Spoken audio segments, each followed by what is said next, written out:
প্রতীক আছে? পুরুষের প্রতীক আরো জোরে ইনশাআল্লাহ।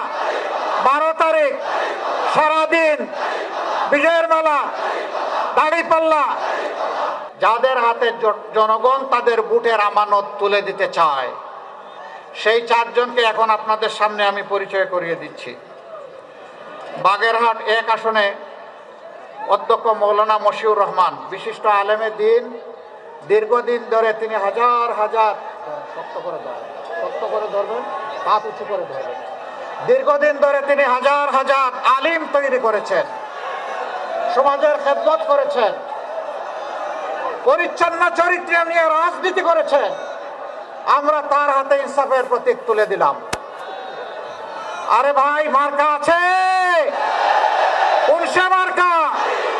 কোন সে মার্কা? আরো জুড়ে 12 তারিখ বিজয়ের ইনশাআল্লাহ। জাযাকুমুল্লাহু খায়রান।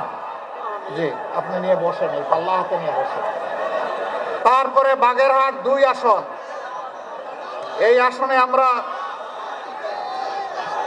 একজন তরুণ নেতাকে মনোনয়ন দিয়েছি।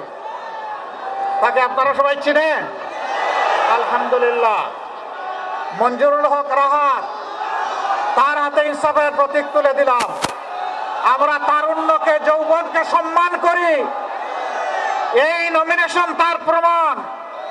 ও যুবকেরা, তৈরি হয়ে যাও, আগামীর বাংলাদেশ তোমাদের হাতে তুলে দেব।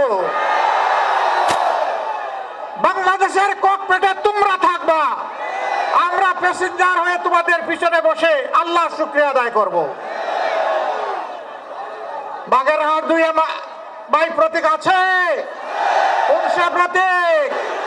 আরে ভাই, আরো জুড়ে ইনশাআল্লাহ। 12 তারিখ বিজয়মালা ইনশাআল্লাহ। জাযাকুমুল্লাহু খায়রান। তারপরে বাগেরহাট 3 অ্যাডভোকেট আব্দুল ওয়াদুদ। তাকে আপনারা সকলেই চিনেন, রামপাল মোংলা না? ধরেন, শক্ত করে ধরেন, উঁচু করে ধরেন।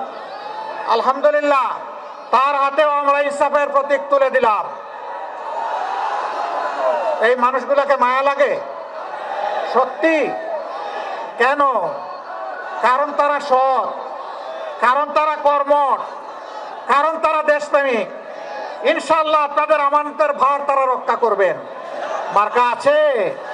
কোন সে মার্কা? জোরে সুরে 12 তারিখ বিজয়ের মেলা ইনশাআল্লাহ। জাযাকাল্লাহ। এরপরে বাগেরহাট 4 অধ্যক্ষ আব্দুল আলিম। আব্দুল আলিম এইদিকে আস।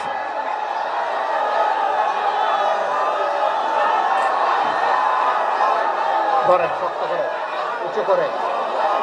আমরা তার হাতেও ইনসাফের প্রতীক দাঁড়িপাল্লা তুলে দিলাম। হে রব্বুল ইজ্জত, আব্দুল আলিম সহ যাদের হাতে আজকে আমরা ইনসাফের প্রতীক তুলে দিলাম, তাদেরকে আজীবন মানুষের উপর ইনসাফ করার তৌফিক দান করো। ইনসাফের বাংলাদেশ গড়ার কারিগর হিসাবে কবুল করো। এই এলাকার মানুষের অন্তরে তাদের প্রতি আস্থা তৈরি করে দাও। প্রতীক আছে? কোন সে প্রতীক? আরো জোরে ইনশাআল্লাহ। 12 তারিখ সারাদিন বিজয়ের মেলা, দাঁড়িপাল্লা। আল্লাহ তাআলা কবুল করুন, আমিন। এবার আসুন মহান মাবুদের কথা উচ্চকিত করে আমরা বিদায় নেই। লিল্লাহি তাকবীর, লিল্লাহি তাকবীর, ইনকিলাব।